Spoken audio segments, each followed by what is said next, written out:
स्वामी म्हणतात, उपासना सुरू केली आणि त्रास वाढला म्हणून थांबू नये. हे सुरुवातीला दिसणारे संकट म्हणजे आपल्या आतल्या नकारात्मक गोष्टी बाहेर पाडण्याची प्रक्रिया असते. त्या थोड्या प्रतिकार करतात म्हणून गोंधळ वाढल्यासारखं वाटतं. पण आपण उपासना सोडली नाही, श्रद्धा ठाम ठेवली, तर हळूहळू आपल्या आयुष्यातला अंधार हटतो आणि शांतता, समाधान आपोआप येते. म्हणजेच संकट आले म्हणून देवापासून दूर जायचे नाही, उलट त्यांच्या जवळ अजून घट्ट उभं राहायचं. शेवटी स्वामी मार्गावरूनच प्रकाश मिळतो. बरोबर का नाही? श्री स्वामी समर्थ. श्री गुरुदेव दत्त सर्वांना. चला तर मग पारायण सुरू आहे आणि पारायणाचा 4था दिवस आहे. 4थ्या दिवशी कोणता नैवेद्य केलेला आहे ते तुमच्यासोबत शेअर करणार आहे. सर्वप्रथम सकाळी उठल्याबरोबर आरतीच्या टाईमला जेव्हा माझी पोथी वाचून होते तेव्हा मी गोडाचा नैवेद्य दाखवते आणि त्यानंतर मग आपल्या घरामध्ये जे काही अन्न शिजलं जातं, भाजी, पोळी, भात, वरण, हे असा नैवेद्य दाखवते. तर आज स्वामी समर्थ महाराजांसाठी खास नैवेद्य करणार आहे, ते म्हणजे पालक पुरी. चला तर मग एक जुडी पालक घेतलेला आहे, स्वच्छ निसून घेतलेला आहे आणि 2 ते 3 वेळेस पाण्यामधून खळखळ धुवून घ्यायचं आहे. आणि यामध्ये खूप साऱ्या कोथिंबीरच्या कवळ्या कवळ्या काड्या असतात ना, त्या पण टाकलेल्या आहेत. आता ह्याला थोडंसं आपल्याला पाणी टाकून वाफवून घ्यायचं आहे. खूप जास्त गदगद शिजून घ्यायचं नाही, फक्त वाफवून घ्यायचं आहे, जेणेकरून जे पालकला वेगळा वास असतो बघा, मातीसारखा वास असतो, ते पुरीमध्ये वास आला नाही पाहिजे. त्यामुळे आपल्याला शिजून घ्यायचं आहे पालक. तर पाहू शकता मी गॅसवर ठेवलेला आहे आणि एक साईडला बटाटे उकडायला ठेवलेले आहेत. आणि आजची पूजा आहे, पारायणाचा 4था दिवस आहे आणि ही आजची पूजा आहे. काय पोथी तर आपण उचलत नसतो, म्हणजे पोथीची पूजा जी असते ना, आपण काही काढत नाही, फक्त सुकलेली फुलं वगैरे असतात ना, ते काढून घ्यायची असतात आणि ताजी तवानी फुलं देवाला अर्पण करायची असतात. त्यानंतर तुपाचा दिवा असतो, तेलाचा दिवा असतो आणि छान छान फुलं पण अर्पण केलेली आहेत. सगळे फुलं विकतच आणावी लागतात, आपल्या घरी कोणतीही फुलं येत नाहीत. थंडी खूप सुरू आहे आणि ऊन पण पडत नाही, त्यामुळं झाडाला फुलं येत नाहीत हल्ली. पहिलं तरी पिवळे पांढरे फुलं येत होते, पण सध्याच्या घडीला तर कोणतेही फुल येत नाही आपल्या अंगणामध्ये. तर तुपाचा दिवा दिवसभर चालू असतो स्वामी समर्थ महाराजांच्या पोथीजवळ आणि देवघरामध्ये तेलाचा सुरू असतो. तर आता पुरीमध्ये टाकण्यासाठी 4-5 हिरव्या मिरच्या घेतलेल्या आहेत, 1 गाठी लसण घेतलेला आहे, 1 चमचा जिरे घेतलेले आहेत आणि थोडंसं मीठ घेतलेलं आहे. त्याला वाटून घेतलेलं आहे. तर बघा, 4 वाटी गव्हाची कणिक घेतलेली आहे आणि अर्धी पाऊण वाटी रवा घेतलेला आहे. रव्यानं काय होते, पालक पुरी खुसखुशीत होते. आता कडकडीत हिवाळा चालू आहे आणि छान छान पालक येत आहे बघा. आता हे लसण आणि मिरचीचं वाटण केलेलं आहे ते यामध्ये टाकलेलं आहे. खूप सारी कोथिंबीर टाकलेली आहे. 1 वाटीच्या जवळपास, म्हणजे छोटी वाटी, तिळं टाकलेले आहेत. 1 चमचा चिली फ्लेक्स टाकलेला आहे. हळद टाकलेली आहे, धनेपूड टाकलेलं आहे, अर्धा चमचाच्या थोडंसं कमी हिंग घातलेलं आहे आणि चवीपुरतं मीठ घालायचं आहे.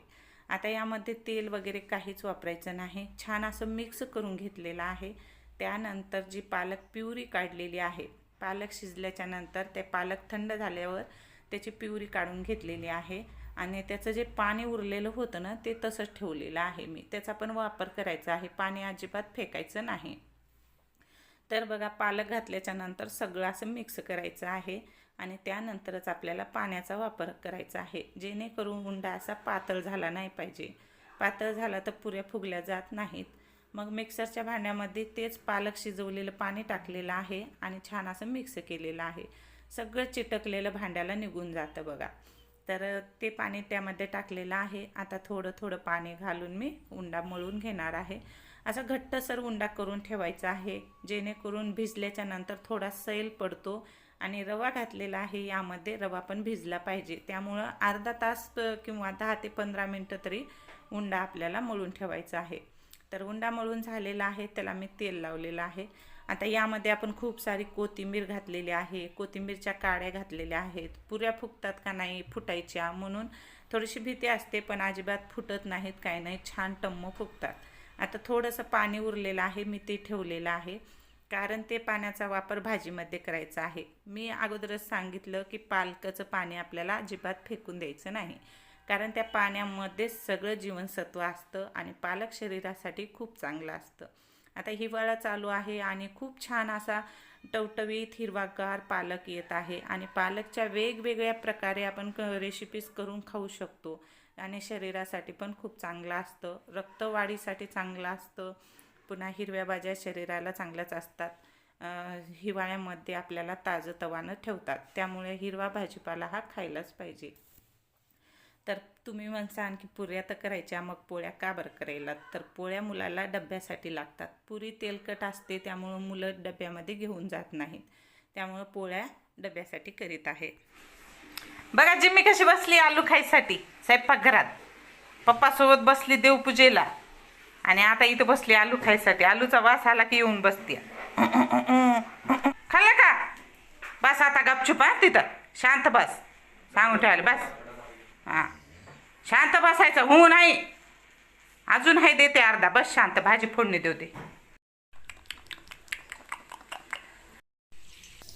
अगोदर पोळ्या टाकून बाजूला ठेवले आणि नंतर गॅसवर कढई गॅसवर ठेवलेली आहे. त्यामध्ये तेल घातलेलं आहे. तेल गरम झालं की जिरे घातलेले आहेत. 2 कांदे बारीक चिरून घातलेले आहेत. 7 ते 8 लसूण पाकळ्या वाटून टाकलेल्या आहेत. थोडीशी कोथिंबीर घालायची आहे. थोडासा कांदा लाल झाला ना मग 2 टोमॅटो घातलेले आहेत. आता टोमॅटो शिजण्यासाठी यामध्ये मसाले घालायचे आहेत. लाल तिखट घातलेलं आहे, हळद घातलेली आहे आणि चवीपुरतं मीठ घातलेलं आहे. आता यामध्ये घातलेला आहे सब्जी मसाला.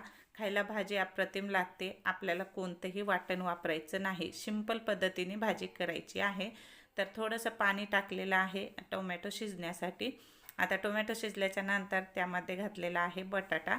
तर बटाटा मी फोडी वगैरे काही केलं नाही, कुस्करून घातलेला आहे. थोडासा जास्त वाटत होता, मग अर्धा मी काढून घेतलेला आहे कारण जिम्मीला द्यायचं आहे. आणि पालक उकडून घेतलेलं पाणी जे होतं ना ते यामध्ये वापरलेलं आहे.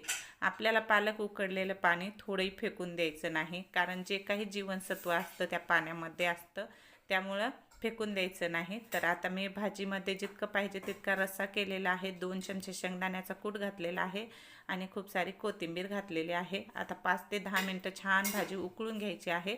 तोपर्यंत इकडं मी पालकपुऱ्या करायला घेते, कारण सगळ्यांचा जेवायचा टाईम झालेला आहे आणि स्वामी महाराजांना पण नैवेद्य दाखवून घ्यायचा आहे. सकाळचा एकदा नैवेद्य दाखवून झालेला आहे, तर रात्रीच करून ठेवलेली होते. खोबऱ्याची बर्फी केलेली होती, तर ती खोबऱ्याची बर्फी दाखवलेली आहे. तर आता मग पालक पुरी, बटाटा भाजी, भात केलेला आहे आणि पोळ्या आणि खोबऱ्याची बर्फी असा नैवेद्य आजचा आहे. चला तर मग भाजी पण छान अशी उकळलेली आहे आणि भाजी तयार झालेली आहे. पोळ्या पण टाकून ठेवल्यात, मुलांना डब्याला पोळ्या लागतात. पालक पुरी जी असते ना तेलकट होते थंड झाल्याच्या नंतर, त्यामुळं नंतर कोणी खात नाही, गरम गरमच खायला छान लागते. आता हे पुऱ्या झाल्याच्या नंतर सगळ्यांना गरम गरम खायला पण देणार आहे. सर्वप्रथम स्वामी समर्थ महाराजांचं ताट भरणार आहे, स्वामी समर्थ महाराजांना जेवायला देणार आहे आणि नंतर सर्वांचं जेवण. पाहू शकता टम्मा अशा छान फुगलेल्या आहेत पुऱ्या, खायला पण अप्रतिम लागतात. स्वामी महाराज म्हणतात, स्वामी सेवेत या, स्वामी सेवे करी व्हा आणि आनंदमय व्हा, जीवन सुखमय करून घ्या. खरंच आहे, स्वामी समर्थ महाराजांच्या सेवेत आल्याच्या नंतर माणसाला कोणतंच टेन्शन येत नाही, आजूबाजूचं काहीही दिसत नाही, फक्त स्वामी स्वामी दिसतात. आणि ज्यावेळेस स्वामी सेवेकरी, खरे सेवेकरी कसं ओळखायचं? तुम्हाला सुख आलं दुःख आलं तरी स्वामीचं नाव तुमच्या तोंडात आलं आणि सतत तुमच्या घरामध्ये स्वामीचं नामस्मरण चालू राहिलं कोणाच्या ना कोणाच्या तोंडातून, तर ओळखून घ्यायचं की स्वामी महाराज आपल्या घरात आहेत, आपल्यासोबत आहेत आणि आपण खरे स्वामी भक्त झालेलो आहोत. चला तर मग बोलत बोलत स्वामी महाराजांचं ताट पण वाढलेलं आहे. 5 पुऱ्या घेतलेल्या आहेत, भात घेतलेला आहे, 1 पापड तळून घेतलेला आहे, परत खोबरा बर्फी आणि ते शिरा पण, ह्याची खीर केलेली होती मी रव्याची. सगळ्यात अगोदर नैवेद्य ते दाखवलेला होता गोडाचा, ते पण घेतलेला आहे आणि काकडी पण घेतलेली आहे सोबत. अशा पद्धतीचं स्वामी महाराजांचं ताट असतं. काही जण म्हणतात की स्वामी समर्थ महाराजांच्या नैवेद्याला हे चालत नाही ते चालत नाही, पण सगळं चालतं, फक्त खायला त्यांच्या भक्तांना जमत नाही. कारण आपण पारायण करीत असतो, पारायण वाचत असतो, त्यामुळे आपल्याला कांदा लसूण खायला जमत नाही.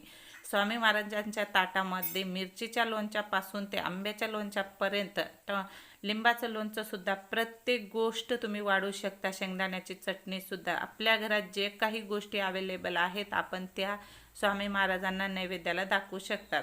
चला तर मग मिस्टरांना सांगितलेलं आहे तुम्ही पण हा अध्याय वाचन करा.